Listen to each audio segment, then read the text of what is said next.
So today we are here to open our first engineered polymer sleeper EPS production line inside Foslo. And it's a special pleasure to me to be here today and to be part of this success story.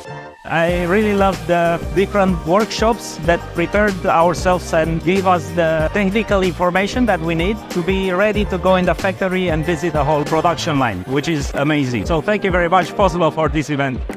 I like very much that Foslo has this idea of how to make the world a little bit better, a little bit cleaner. You know, like it's not only manufacturing, it's manufacturing with a bigger idea. Und uns jetzt auch einen schönen Abend noch und nochmal herzlichen Dank für die großzügige Einladung.